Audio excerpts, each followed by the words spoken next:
고승범 금융위원장이 오늘 국감에서 실수요자 대출도 상환 능력 범위 내에서 이뤄지도록 제한하겠다고 밝혔습니다.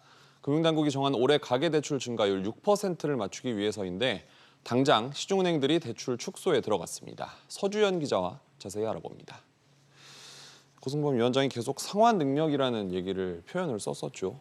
오늘은 어떤 방향성을 제시했습니까? 네, 고 위원장은 오늘 열린 금융위 국감에서 이달 중 내놓을 가계부채 대책과 관련해 가계대출 증가율 6%를 맞추기 위해서는 굉장한 노력이 필요하며 현실적으로 어려움이 있다며 결국 실수요자도 상환 범위 내에서 대출이 이뤄지도록 제한해야 한다라고 강조를 했습니다. 네.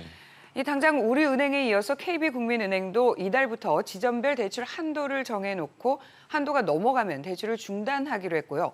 하나은행은 일부 신용대출과 주택담보대출의 대환, 즉 갈아타기 대출은 이미 중단을 했습니다. 네. 한편 문재인 대통령은 오늘 참모회의에서 전세대출 등 실수요자가 어려움을 겪지 않도록 정책 노력을 기울여주기 바란다고 당부를 했습니다. 결국 실수요자에 맞는 섬세한 대책이 필요하다는 얘기가 나오는데요. 전문가 얘기 들어보시죠. 적어도 그 억울한 사연에 대해서는 좀 풀어줘야 되는 게 아니냐. 불표를 당하거나 아니면 피해를 보는 사례를 다 수집해야 될 것이고요. 그중에서 이제 우리가 구제해야 될 사안들을 유형화시켜서 정책 대안을 만들면은 가능도 하다고 봅니다.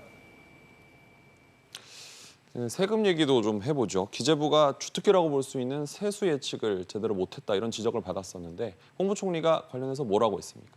네, 올해 세금이 좀 더 거칠 것이다라는 발언이 나왔는데요. 기재위 국감에서 홍남기 경제부총리는 올해 세수 전망에 대해서 초과 세수가 당초 예상한 31조 5천억 원보다 조금 더 들어올 여지가 있다며 세수 오차에 대해서 송구하다라고 말을 했습니다. 네.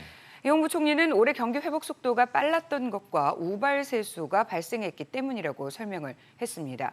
또 예정대로 비트코인 등 가상자산 과세는 내년부터 시작을 하고 양도세 인하에 대해서는 매물 유도 효과가 크지는 않을 것이라고 말했습니다. 고용부 국감도 열렸죠. 주로 어떤 내용들이 나왔습니까? 네, 그렇습니다. 김성은 국민의힘 의원은 올해 교직원 공제 수익률은 9.1%, 국민연금을 7.5%인데 고용보험기금은 2.8%의 수익률에 불과하다라고 지적을 했습니다. 네. 이외에도 곽상도 의원 아들의 화천대유 퇴직금 50억 원을 놓고 여당은 산재 은폐 의혹을 조사해야 한다고 밝혔고 야당은 특검을 주장하는 등 공방이 오갔습니다. 네, 서 기자 잘 들었습니다.